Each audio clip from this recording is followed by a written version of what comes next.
comes down to computers communicating. The information superhighway can be a confusing mix of on-ramps and off-ramps. Bitcoin is worthless artificial gold. Is it still rat poison? Probably rat poison squared. We need to get into the world of, okay, this is actually foundational technology. What the Internet of Money does is it creates a single network which can do a microtransaction to a gigatransaction.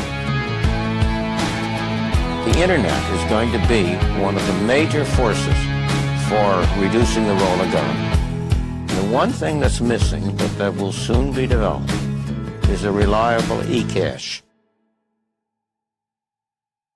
Alrighty, welcome back to Final Settlement, everyone. Today is Wednesday, January 29th, 2025. I'm joined by my co-hosts, plural now, Michael Tanguma and Liam Nelson, who we'll get to in a minute.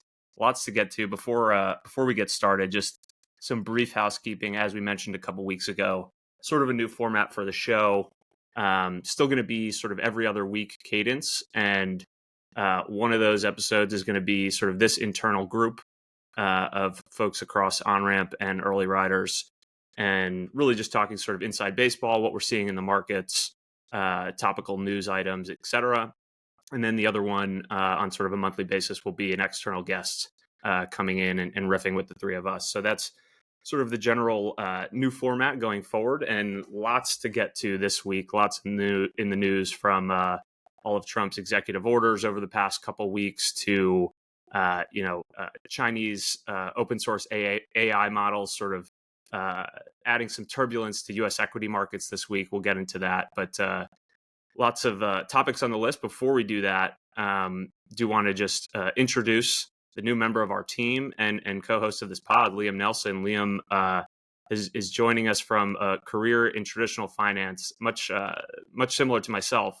He's finally made the jump out of the fiat world into the Bitcoin ecosystem, and so we're very excited for him to be doing so. But Liam, maybe if you want to give the audience a little bit more on what your background is, what you've worked on, and how you came to Bitcoin and ultimately early riders.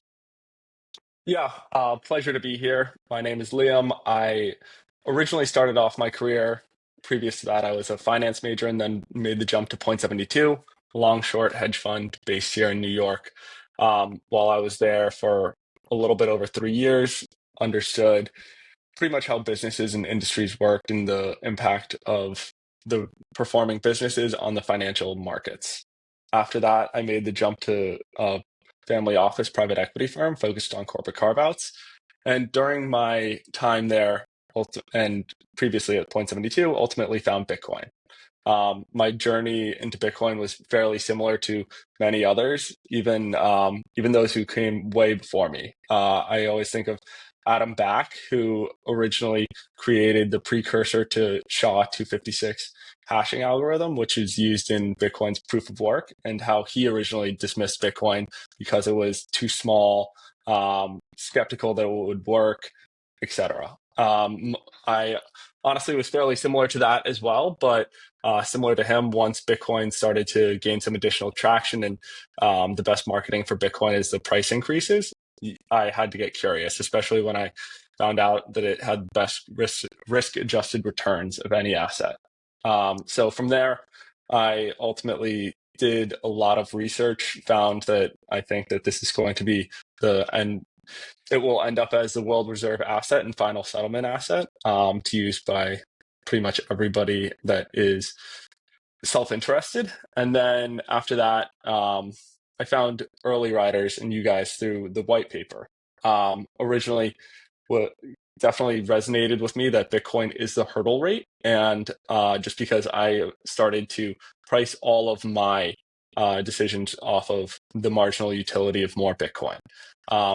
And ultimately thought that there was a lot of infrastructure for Bitcoin that needed to be built out, and building it out in a way where you consider the opportunity cost of having more Bitcoin is extremely interesting to me. And so trying to build businesses with capital constraints and while still benefiting from the upside of Bitcoin adoption and how and the higher prices was really interesting to me and resonated. So that's ultimately how I found you guys and why I made the jump to early riders. So appreciate you sharing that, and we're excited to have you. I think a lot of your joining plays into the thesis of the best individuals that work in the traditional markets, whether it's on traditional finance, tech companies across different professions, ultimately will not only get Bitcoin, but then really get that business building and capital formation will fundamentally be different. And then to start to rethink that from the ground up. And so it was interesting, like last week, Chase, the CEO of Acropolis, had a tweet about reaching out, following us, and then reaching out, being interested in what we were building. And, now he's leading one of the portfolio companies. And I think it's an important thing to call out, because the only way you can rebuild a lot of this structure is really to have the world-class individuals join and that can see the vision, because there's no shortage of things to rebuild. And the whole thesis has really been that the existing 15 years of Bitcoin, while there's been a lot of infrastructure, it's been more of a nascent, like tinker type industry. There's been a lot of individuals telling everyone that you're just going to have to go and, put plastic devices in caves and, have fun staying poor and just figure it out. And, the reality is, like, it's just such a big problem as we go into this next wave of adoption. We've seen, past 2 weeks, I feel like there's been no shortage of mishaps, all the way to somebody getting their family getting their fingers, mailed to them after kidnapping. And that it's really going to take individuals to understand where this market goes and how do you commercialize products and how do you build for mass appeal, while also still retaining the underlying ethos, whether it's the protocol, when we think about like multi-sig and what Onramp's doing, but then also when you think about capital formation and building, that companies don't need millions and millions of dollars to build certain things, and investment funds certainly don't need tens and hundreds of millions of dollars, because it may seem good at first, but then when you go and look back, you're going to benchmark all those dollars that people were loud about against Bitcoin and when those prices are deployed, and you're going to get to really back into, can you actually outperform, that price? So you think about the $1 billion funds, they're definitely never returning the amount in Bitcoin, but I would make the case that even if you've expended hundreds of millions of dollars and you earmark that against Bitcoin, you're going to have a very tough, nearly impossible rate of having to return that capital. And so that's really what ties into what we're building here. And then your recognition that it was ambitious, but also it's ultimately the end state, right? It's like Bitcoin being money's ambitious, but we all know that's kind of the inevitability as long as the asset stays alive.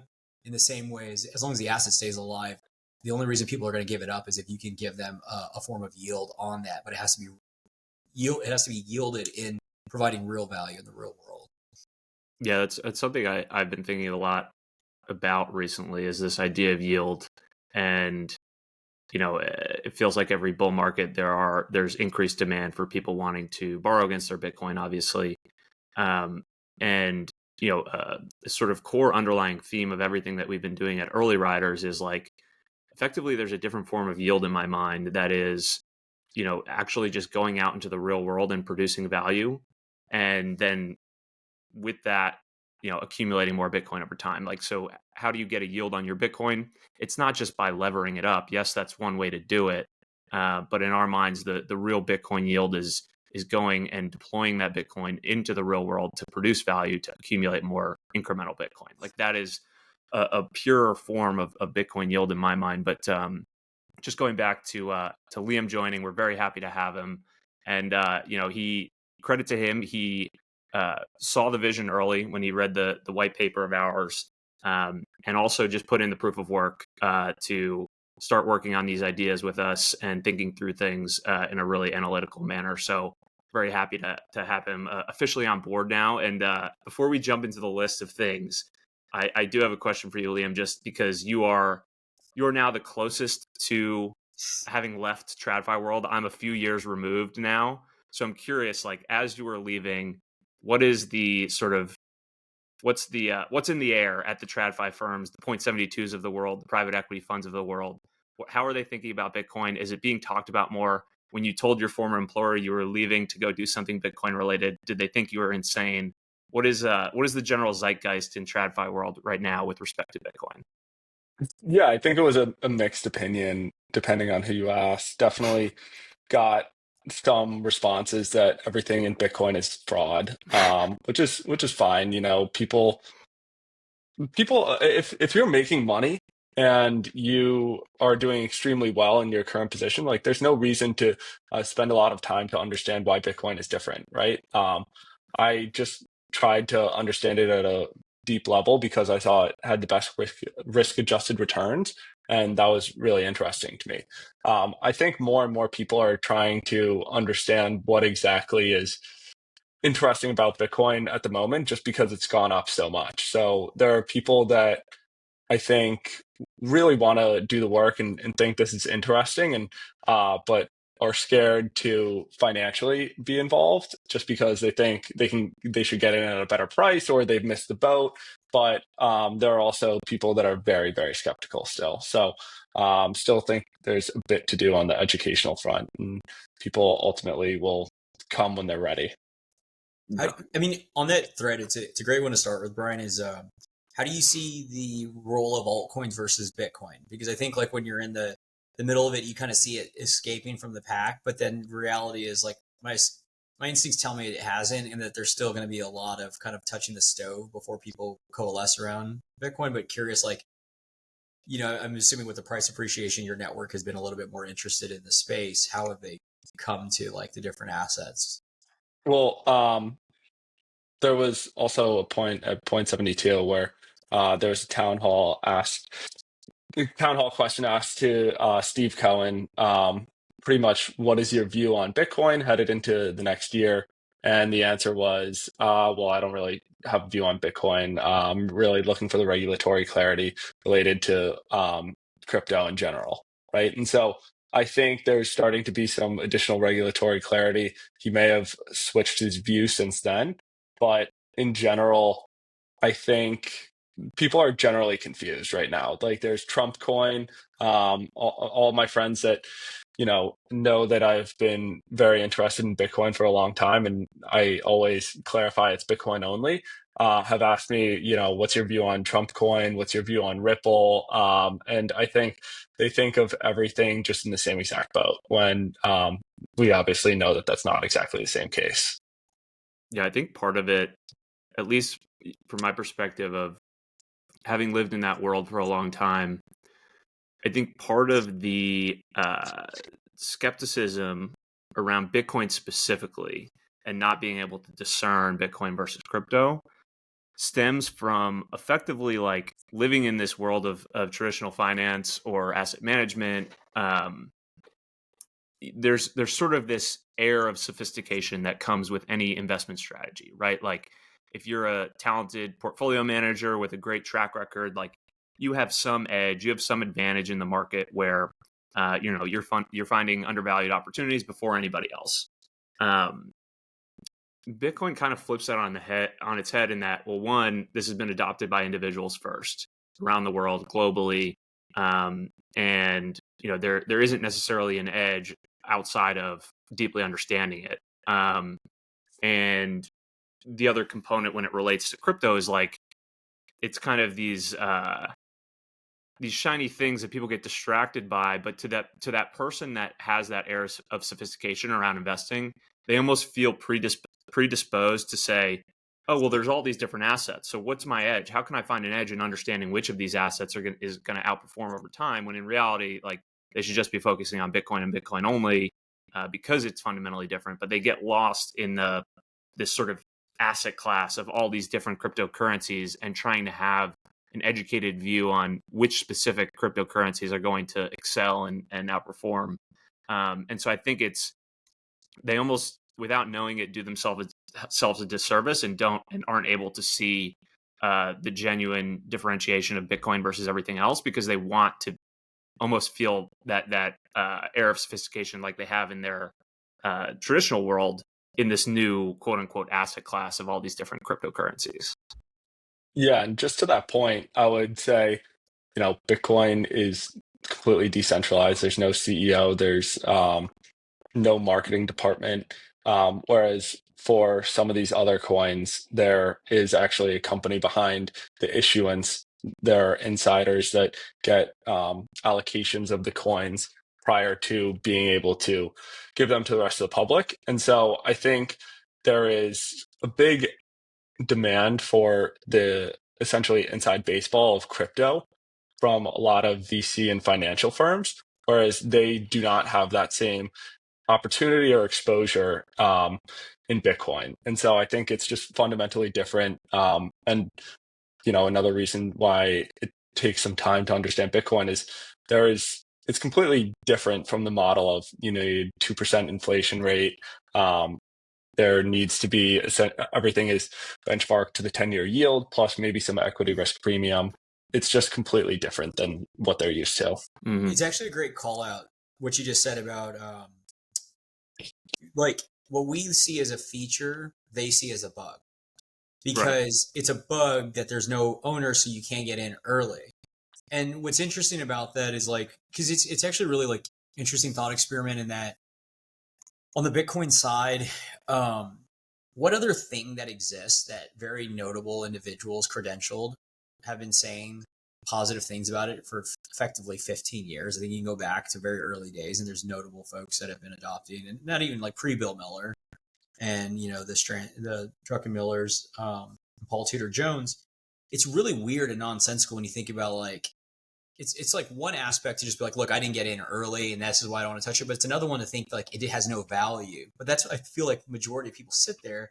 But there's just this whole body of work from individuals that have staked their careers and their names and their businesses on it. When you think of Fidelity, it's just so did they just concoct some ghost of an asset in their mind that's going to go to zero one day? It's a very interesting dynamic that plays in the markets, and I think it has to do with what you're describing, and also just as a symptom of how messed up the whole financial world is that you can't wrap your head around this thing that is so fundamental to societal growth, is having a good form of money and not being able to be debased, that you're wait, this doesn't make sense. This just is, I can't wrap my head around it, because when you lay it out, that all the proof is there from all these individuals and corporations and ETFs and presidents, and people still are yeah, I don't know about that thing. It's so insane.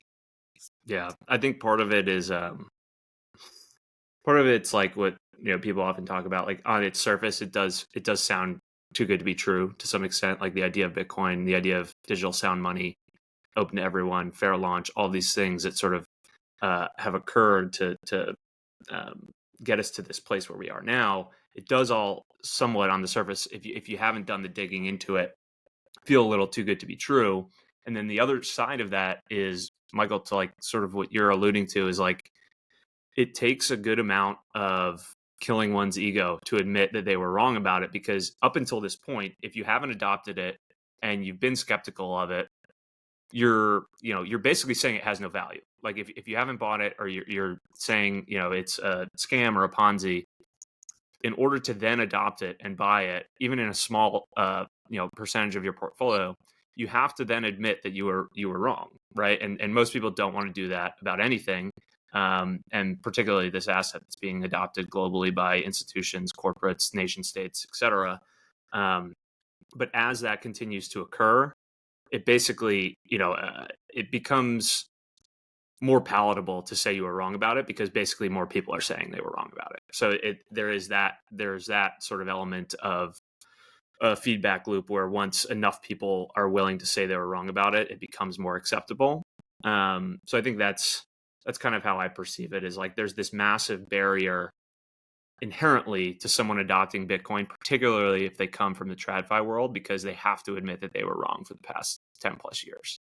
And that's just something that most people in that world, Liam, to your earlier point, it's if you've been very successful in TradFi, you've made a ton of money in private equity or distressed credit or wherever else, it's you have a certain view of the world and a certain view of your own sort of talent and edge in that world. And admitting that not only did you not have an edge on this asset, but you were actually wrong about it for some time, is a difficult leap for some people to make. Yeah, and I was just going to say, nobody gets fired for being consensus and wrong. You get fired for being, the only one on an island and you're wrong. And it just makes no sense to everybody else. And so there's both career risk to being the only one, or one of the few people that think about Bitcoin or any asset in a different way than everybody else. But as it becomes more consensus, there's less career risk, there's less political risk, as I'm sure we're going to talk about.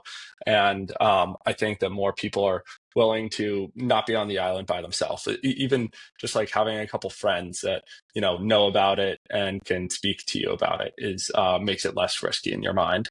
Yeah, and I know this isn't a topic of the show, so we can move, but I do want to call it, like, there's a big percentage that we haven't of this like adoption that hasn't happened simply because it's an ephemeral asset and it's not tangible and you can't touch it, because that's just a mental barrier. It had me think of like a thought exercise where, what if you had something that looked like a bar of gold and just put a piece of Bitcoin on it and parked it in a cave? Like, would they be more apt to adopt it, right? Because people do that with gold. It doesn't have any kind of like value outside of a little bit, but not much that we know of.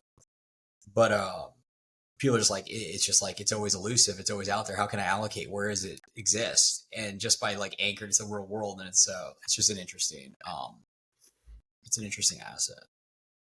Yeah, well, let's get to the list. Michael, you sort of alluded to one of the stories that I wanted to talk about earlier around. So this week, U.S. equity markets were a bit turbulent, and the main sort of culprit was effectively a new AI LLM model that got released out of China called DeepSeek. And effectively the claim is that they used way less capital to build what seems to be as good, if not better, model than ChatGPT and other models being built in the West, who are obviously spending tens or hundreds of billions of dollars to build these things. The alleged claim is that DeepSeek only spent about $6 million with an M dollars to build this model. Now, that is obviously coming from China, so it's hard to be super confident in that number.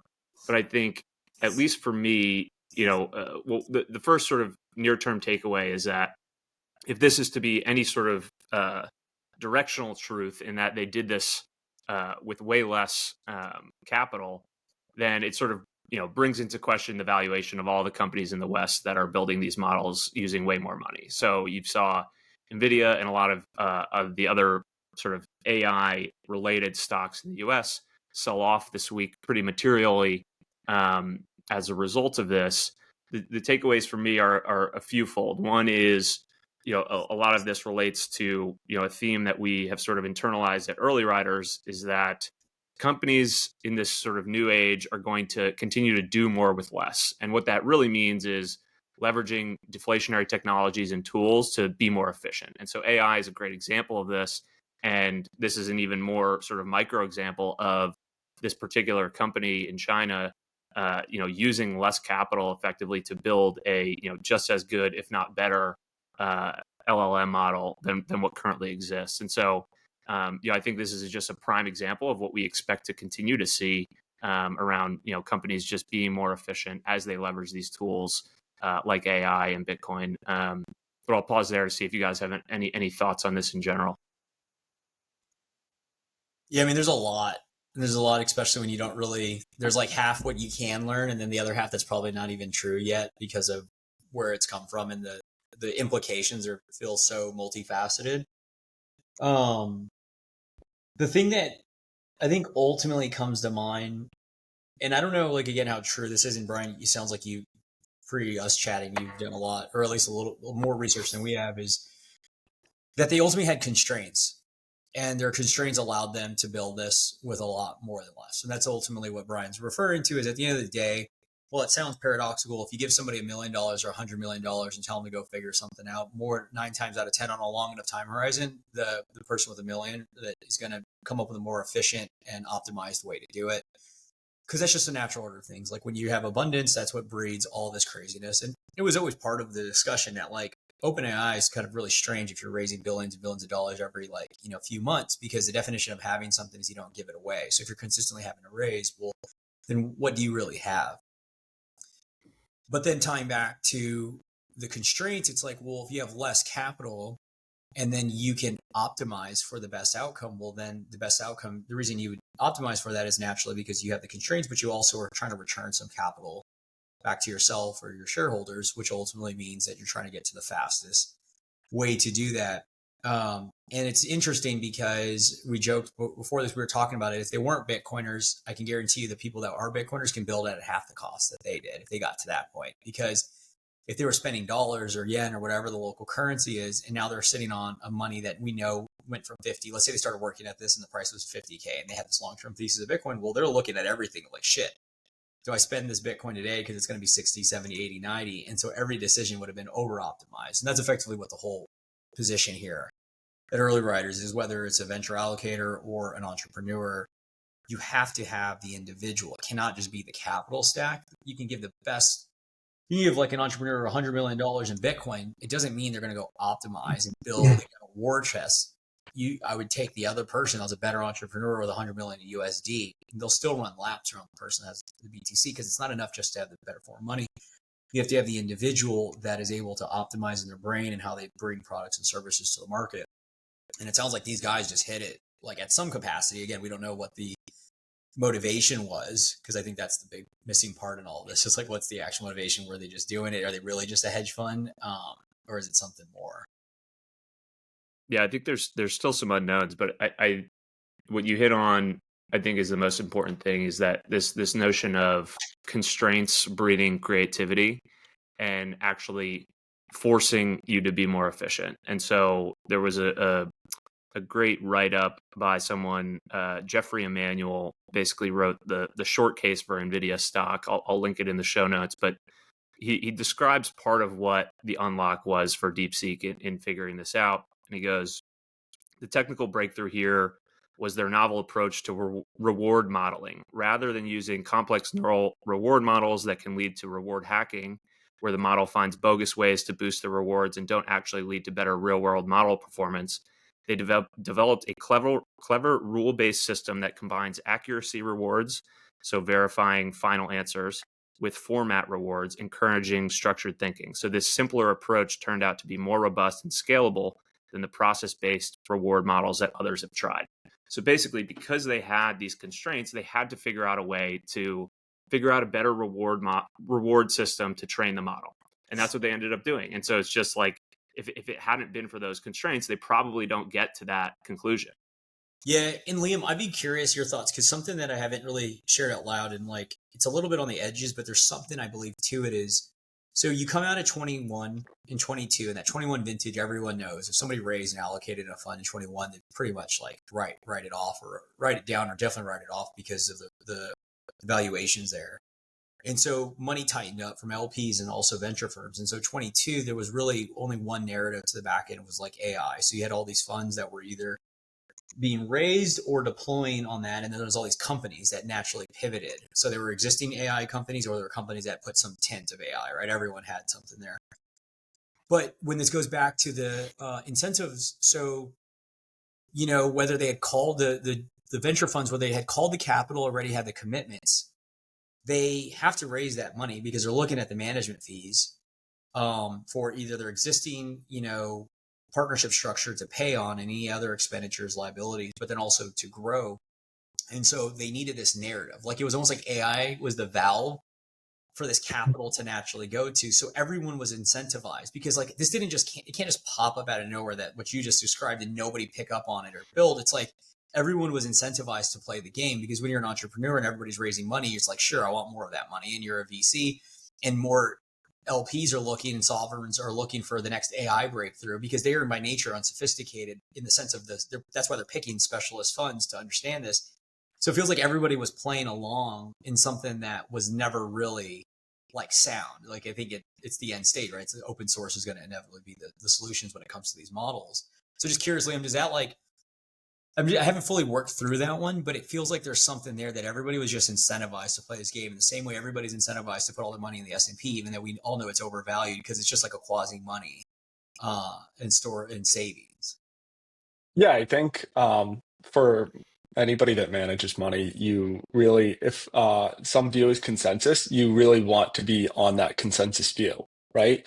I think that there are, if you're gonna you have career risk if you underperform the S&P on a really strong year. and you have career risk if you significantly underperform in a really bad year. But you don't have career risk if you pretty much do the same thing as the S&P. And so I think that was the narrative at the time.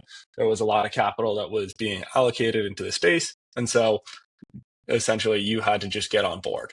But ultimately, many of the things that you're talking about, Joe, don't just apply to AI specifically, but actually apply to every single company based on, what the AI models are providing, right? Like DeepSeek providing open source models that I believe can be self-hosted are pretty interesting and pretty much can help every business be more efficient, no matter what kind of business they are. And we just keep seeing everything from, the printing press to now DeepSeek, open source, self-hosted models allow every company to be more efficient over time. And that contrasting with the fact that consumer prices have only gone up over time just doesn't make sense. People and businesses continue to be more efficient, and utilizing a money that doesn't allow you to benefit from that just honestly makes no sense to me. What do you guys make of the fact that, I think prior to this happening this week, I think there was a perception or thought that everything that China was going to do from an AI perspective would be closed source. And they kind of, obviously flipped that narrative by open sourcing this model. Do we think that is, or what do we make of that, one? And two, is it sort of like a purposeful just shot across the bow to the West to say, your whatever moat you think you have around these AI models, which, most of them in the West are closed source, OpenAI and ChatGPT being sort of the one that's most adopted that is closed source. Do you think that's just a shot across the bow to say, like, those valuations for these companies are probably excessive because the moats or the barriers to entry you think you have really don't exist? So that's the hard part, because we're definitely over my pay grade, I think ours, and it'd be interesting to have somebody on the pod, because I think there's so many different geopolitical implications that, like, whenever you see something pick up a narrative so fast as DeepSeek, I'm always questioning, like, well, what's happening here?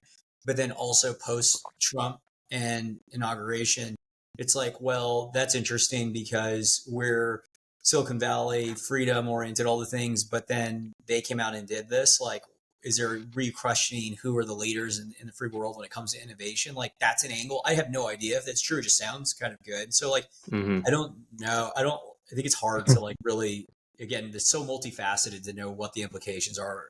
And there's multiple orders of it. Yeah, it's definitely above my pay grade, but I thought it was interesting that it came out pretty recently after the Stargate announcement of $500 billion to be allocated to the picks and shovels and essentially GPUs that are providing all of the models for all of these AI algorithms, especially just given this company at least says that they were able to do it for a significantly lower cost. I do think, I'll leave it to you, Brian, if you want to go deeper here, but I think there's something to bring up that's a corollary to what Liam said, that this exists across all the markets. Like, there's insane inefficiencies because the existing system rewarded just malinvestment across the board. And it's this, like, we're putting this together, but like at a hint, it's like this recursive feedback loop where VCs don't really know what they're doing. So, because they're not natural builders, like, there's only so much capital that really should be out in the real world. So when you put all this capital out there where you have to park it somewhere, then you give it to people that shouldn't have it, then they're building solutions that are not the most optimized. And the example that I think of, and this is super taboo, but I'm confident it's true, is like all these exchanges that pop up, whether it's Coinbase and you're listening to this, you're like, how can Coinbase have a long-standing business? Because if their revenue is predicated on trading, and then ultimately if custody ends up decentralized, because it's nonsensical to think if global money ends up as Bitcoin, that Coinbase would hold it all, that means it failed. Then it's like, how do you underwrite that valuation? And that's like at the far end of the margins. Now, like, look at any Bitcoin only sat stacking business, and it's like, okay, well, you're investing in it. And then what's the next move? Like, raise another round, and then you have to go acquire more customers because it's a compression game on fees. And then they don't custody the assets. They tell them to all go hold them. But then also is not great because the people holding them are getting their fingers sent back increasingly as ransom goes. So it's like, well, what is that entrepreneur actually planning on for the long-standing business? Are they going to hold all the Bitcoin? Because again, that doesn't tie to like how money is going to end up there, because we know where gold failed. And so that's sold to LPs and investors. It's like, we're going to go invest and do additional rounds. And so I think it's just like these inefficiencies are everywhere. And that's what ties into, once the entrepreneur really groks like Bitcoin, but then why you want more of that, you're naturally going to build the most efficient business that actually can have not only winning the client, but then ultimately having the best form of like long-standing relationship with them, basically. And it doesn't have to be in Bitcoin. This is just an example of like brokerage and how nobody has really figured it out yet. Mm-hmm. Well, maybe pulling on that thread, you sort of mentioned, how do you have a long-term view on Coinbase, for example, as a sustainable business model? Well, one, you need to ascribe some value to everything they're doing ex Bitcoin, right? Like that is a lot of what they've built their business on, is effectively pushing people out the risk curve, getting them to trade all these other assets, and think much shorter term than what they really should be doing is thinking long term about Bitcoin specifically. And then you sort of tie that into, maybe we can bring up SAB 121 being repealed. Well, okay, the other component now too is, well, if banks are going to custody it, then why do you need a Coinbase necessarily to custody your Bitcoin or your other digital assets if all the banks are going to now get involved? So maybe we can pivot there a little bit to some of what's been happening over the past week or two with the creation of the Digital Asset Task Force, as well as repealing SAB 121. Any general thoughts on all of this? I know there was sort of some talk on Bitcoin Twitter. Some people were upset that they didn't name Bitcoin specifically in a lot of this stuff. I think that's just to be expected. Like, I think it would have been insane if they had called out Bitcoin specifically, whether it's talking about a stockpile or whatever, mainly because we already have seized other digital assets. So it'd be kind of crazy to just single out Bitcoin at this point in time.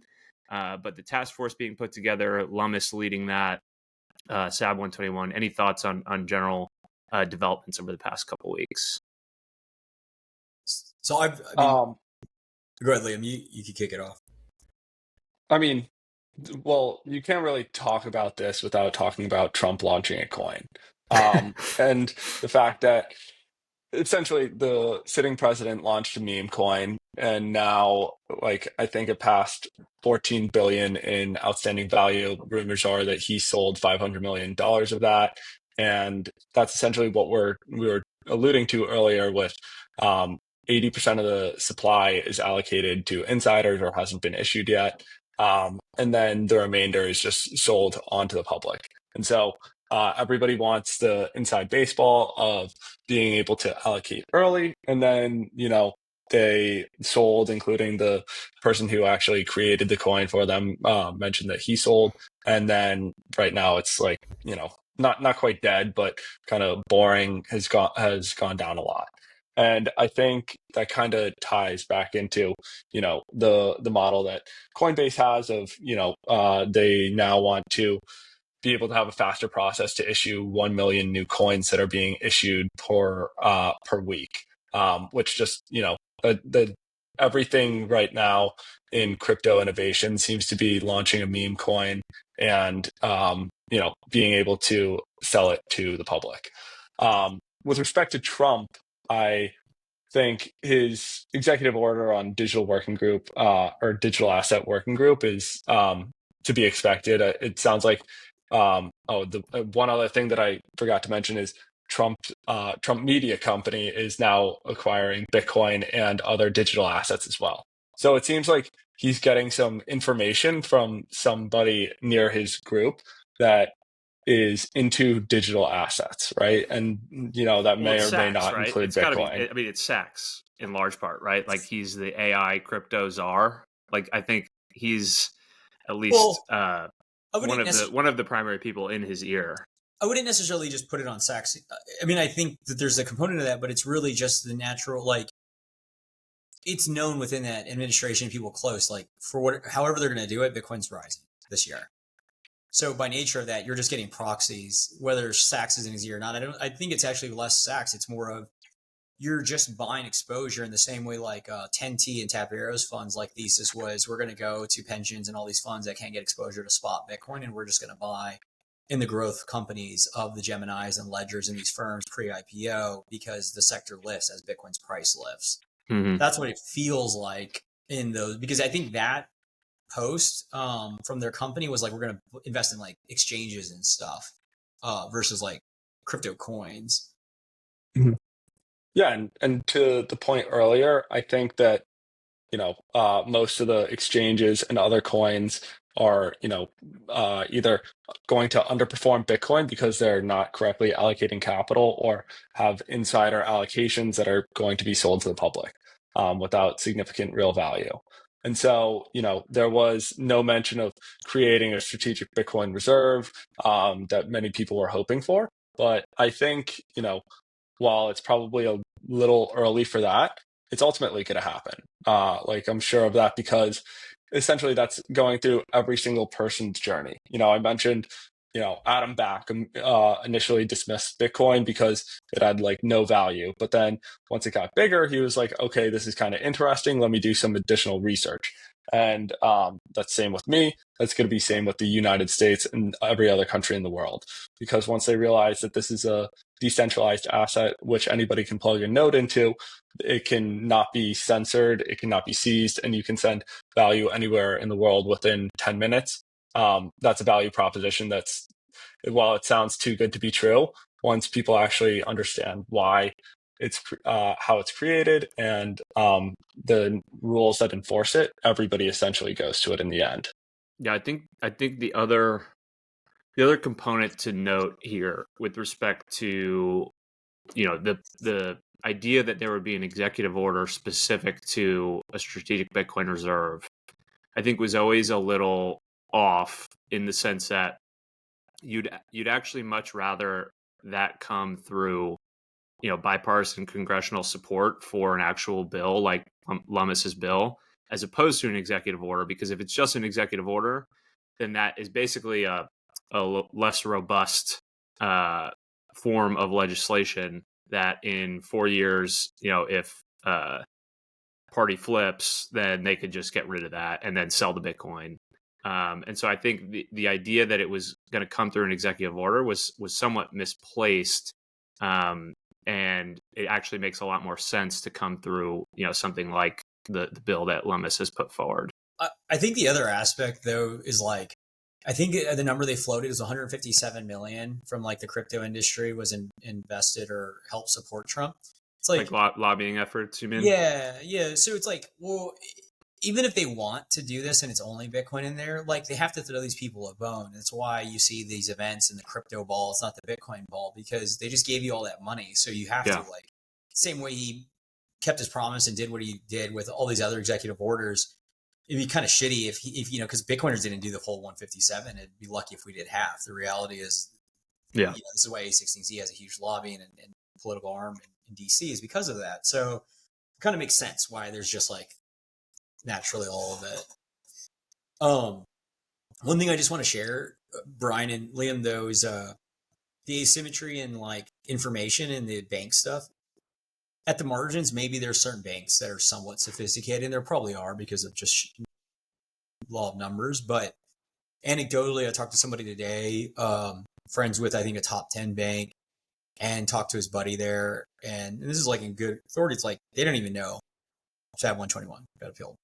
Talked to another firm, family owned, that's been trying to get into this space hard since FTX. Got slapped down with the regulators, been very careful. Was talking to them in the middle, pre all this FDIC stuff. So you always knew something was wrong, but they couldn't talk about it. And so super excited, reached out to them like, hey, this is done. Let's talk. There's a lot of opportunity in the space. And they're like, hey, let's just wait. They said this pre when it started looking like Trump was coming in. And then they said this even after, because there's so much scars and battle wounds of like the past few years.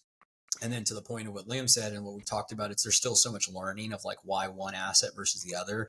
And before you even get there, or after you get there, then you have to figure out custody. And we all talk about here, but like the difference between multi-party computation and multi-sig, like we still have such a slow burn into that. And the best way I can describe it is like in proportion of how much dollars are in the system is in proportion of how much like craziness will happen over the course of the next 10 years as it relates to crypto and infrastructure and vulnerabilities until the signal comes out the other side.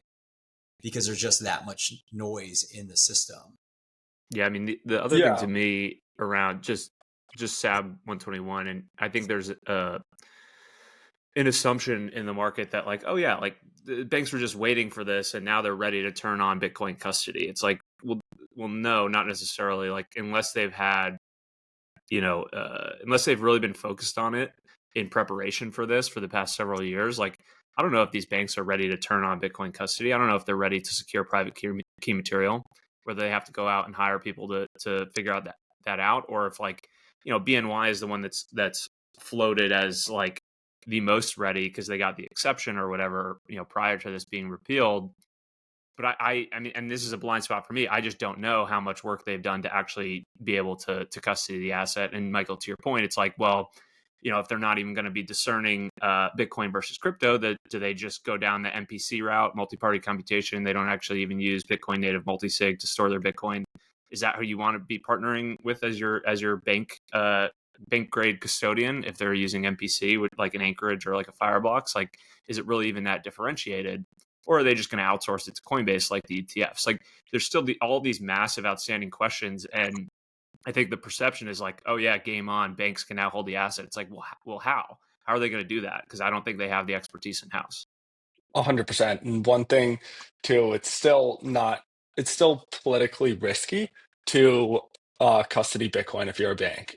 Anybody who's been paying attention to the Bitcoin space, and in particular has been following Caitlin Long in Custodia, knows that she's been trying super, super hard to get a Federal Reserve master account or something similar. I may be misremembering, but she hasn't been able to. And, even despite a more friendly incoming administration to crypto at large, the Federal Reserve hasn't changed over. Jerome Powell is still the Fed chair. And in order to be custody consumer assets, you need a Federal Reserve master charter. And then there are just concerns about, the relationship with other government entities should any bank try to custody Bitcoin.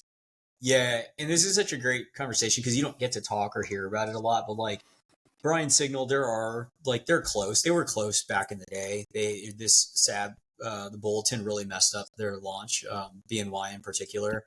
But State Street's going to roll out stuff. There's other firms, but to Brian's point, there's multiple levels to this because just because you even get the tech stack right, they're not equipped to like actually provide the services that an individual that owns Bitcoin wants. So there's always at the margins going to be people that look at a name like a BNY and go there.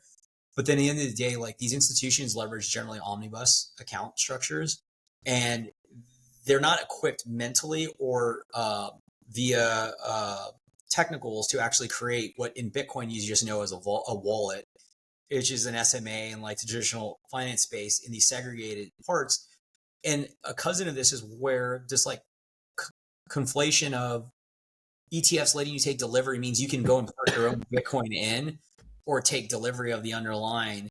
Like the authorized participants may do cash or Bitcoin settled and Bitcoin in, but independent of even if they knew how to send the Bitcoin, there is so much compliance problems when it comes to OFAC sanction address. Where do you send it? Logistics. Where does it go? That are frankly impossible at this point for anybody at that scale to manage. This was like one of the big dirty secrets of why GBTC could not get unwound. There was a number of them, but one of them was like the level of counterparties from the brokerage you bought it from, the intermediary, which was effectively Grayscale Grayscale, and then Coinbase sitting there. Imagine the complexity of having to take those UTXOs, send them to somebody's address that you had to make sure wasn't sanctioned by Iran or Venezuela. Like all this plumbing is so far away that these people doing it is just like, it's awesome to see because if you know the market and the majority of the market sits with Bitcoiners that are quote unquote sophisticated, they had to be because they had to hold it this long and not get rugged. At the margins, again, they'll go into these accounts because they have the names, but then as the price appreciates, they're going to look around and they'll be like, either A, I need a better solution, or I need to get it off there because then the balance sheet risk becomes real because the name doesn't matter because the math is the math. If they mess up that omnibus account, all their funds. Right, exactly. If they're doing it omnibus, how are you going to have assurances that they're not, fractional reserve rehypothecating the Bitcoin? Like that would be a natural sort of assumption of, if they're going to map their traditional banking practices to this new asset, Bitcoin, yippee, now they can custody it. Well, why wouldn't they just do the same thing they do with other assets, where they're going to lend out your Bitcoin? It's going to be in an omnibus. You're not going to have any transparency to say, here's my segregated wallet. So I think, those are all huge outstanding questions in terms of how this begins to play out.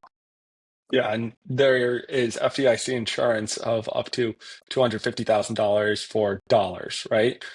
Because dollars can be printed. You can't print more Bitcoin. So if your custodian loses your Bitcoin, you're kind of done. Maybe you can get some dollars back, but you're not going to be able to get the same amount of Bitcoin.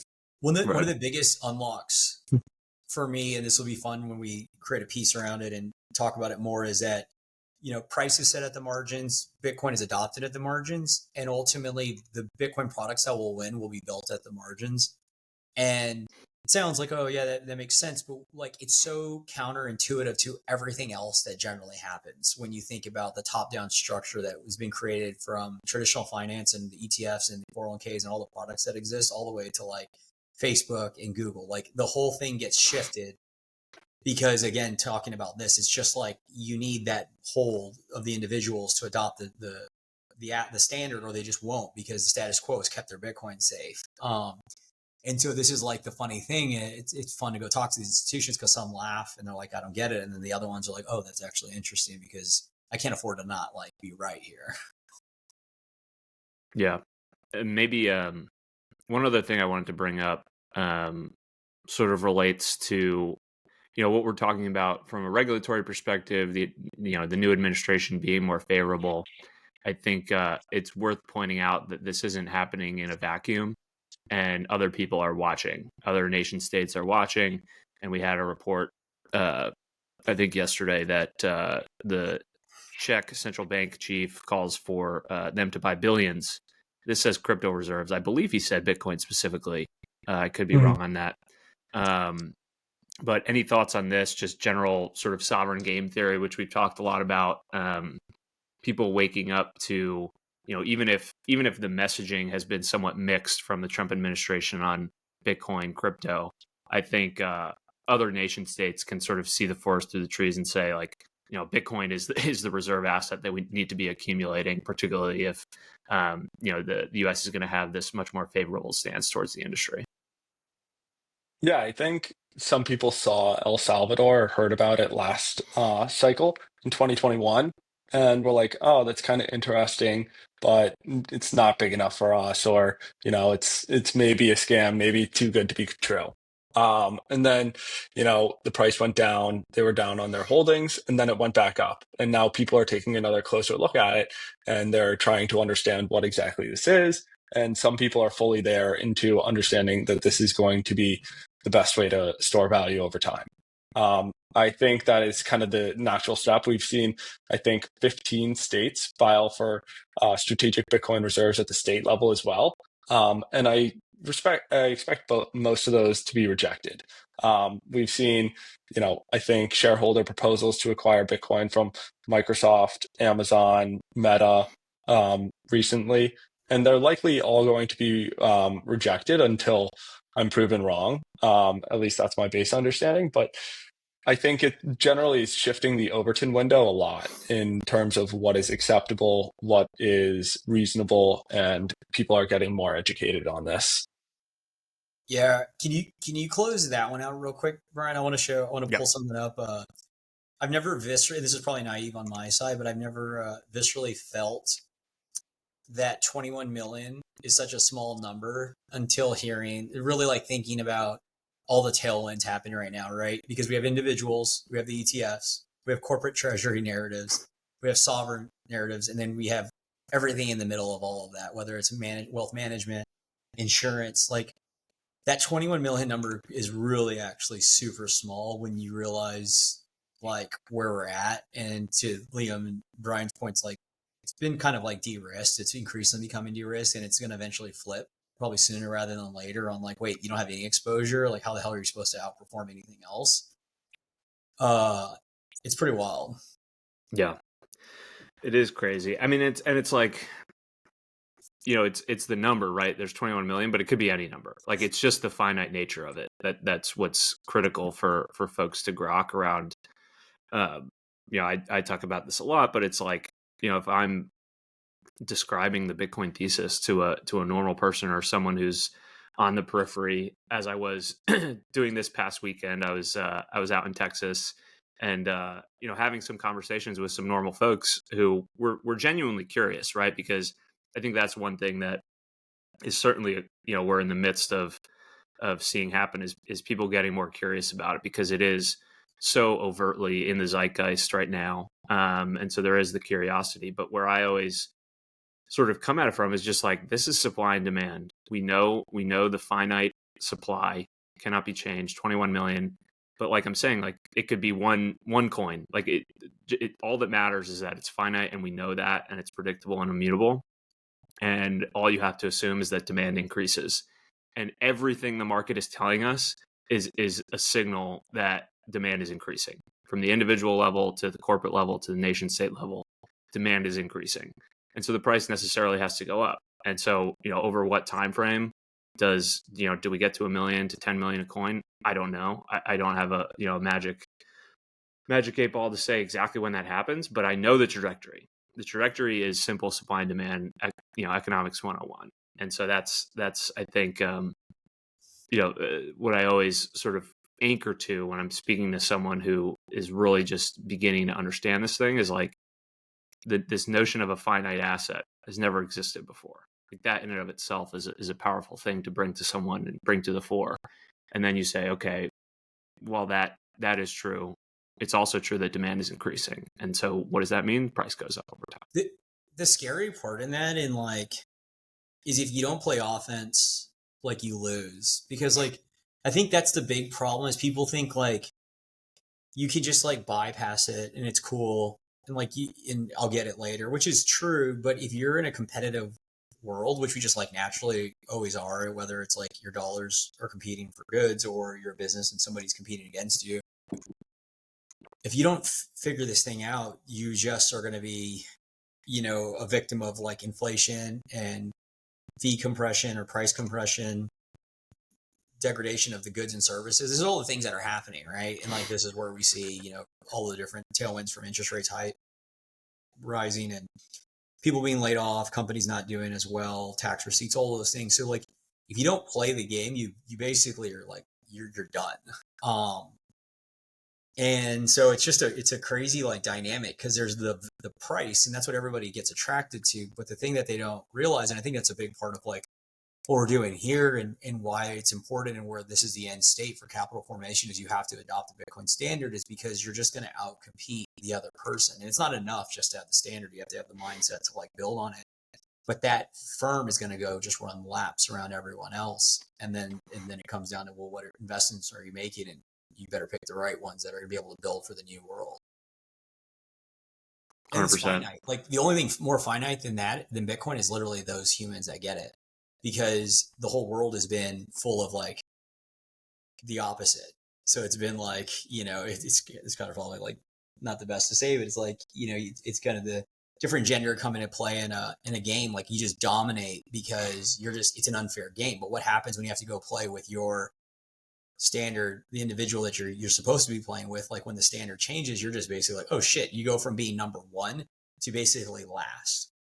And that's kind of this angle of like, you're used to deploying dollars, building on dollars, returning dollars, but then you wake up and you're like, wait, the market's actually going to coalesce around a benchmark as Bitcoin. I got to build with this. I have to be constrained in whether it's capital allocation or business building. And there's very few people on the planet Earth today can really like manage that, and it will increasingly grow. But that's where this all heads, because you have to wash it out, right? All this money has just been like, there's been noise there, so you have to reduce it. So it's just going to be a fascinating, like, 5 to 10 years.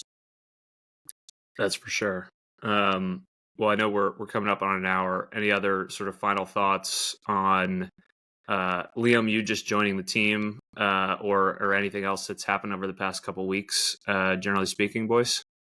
Dude, there's too much. We get on calls and catch ups, and it's like I can barely keep up. I'd flip it to you, Brian, and then maybe I'll think, because there's no shortage of like interesting things that have happened since, I would say, the beginning of the year.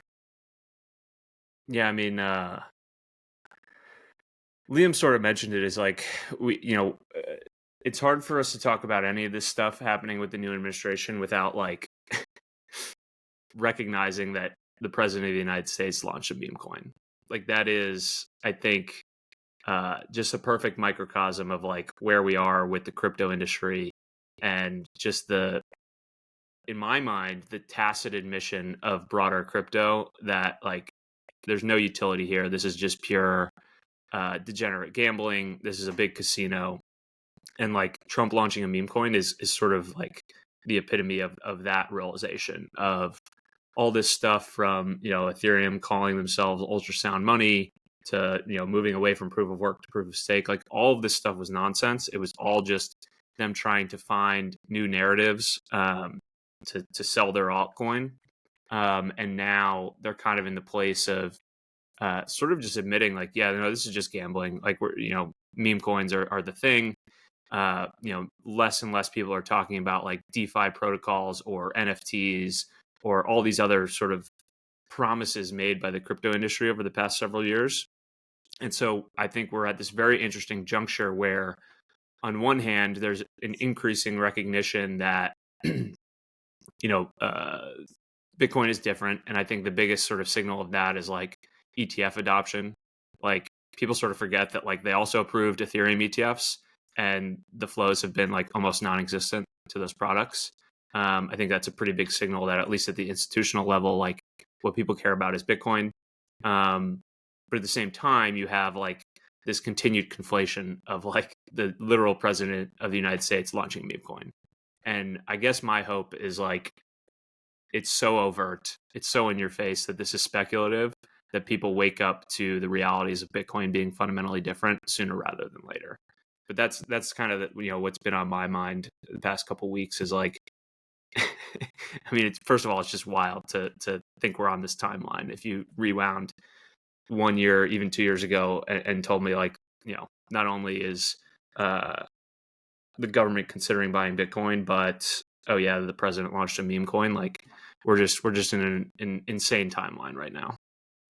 Yeah, I think broader crypto at large is definitely more so just leaning into gambling as like the narrative, which is fine. But I think I just saw a stat yesterday. I think out of all of crypto as a whole, Bitcoin is now 62% of that. And just because I say that, it'll probably crash. But I ultimately think of Bitcoin more as competing with gold, debt, real estate, stocks, anything with a monetary premium. Unless you're actually doing the real work to evaluate a company yourself or evaluate the asset by itself, you're essentially giving it a monetary premium. So everybody that just puts their 401k into the S&P or any similar type index is giving it a massive monetary premium. And I think Bitcoin just competes with that moving forward more so than traditional crypto.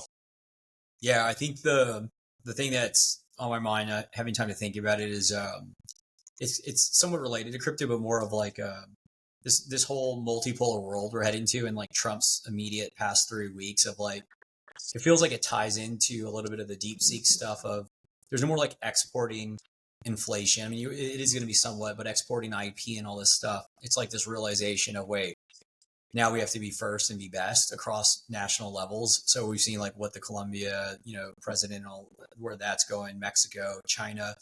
It's like this version of not only accruing or aggregating Bitcoin, but it's aggregating the best talent, the best people, the best businesses are going to start to competing versus just being able to like, kind of play nice or be incentivized to play nice because everyone's playing the same game. Now everyone's like, wait, we're not going to play the same game anymore.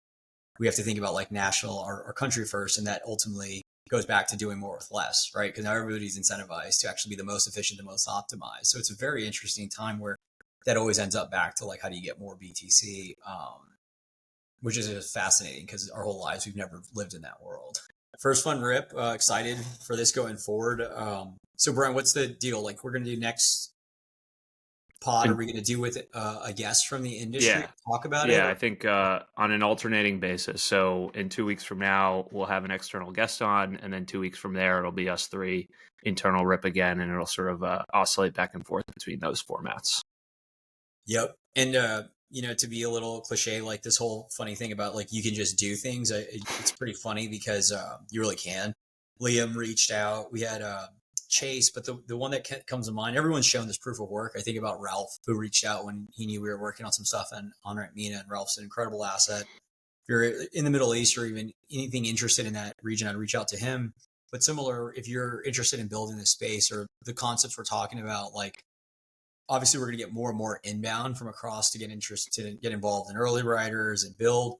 But you can reach out, but the thing that's the differentiation and something that Liam had done extensively and Ralph was just proof of work. Like everyone has their unique backgrounds and professional experiences. And if you can translate that, and it didn't have to be with us. I've always talked to folks wanting to break into the Bitcoin industry. It's like, they really need you, even if they don't have any roles that exist. You just have to show what you know and why what they're doing could like utilize it. And then if they're a good entrepreneur or a good founder, they'll be like, well, of course I need that because you just helped me see something that was a gap, and everyone has them.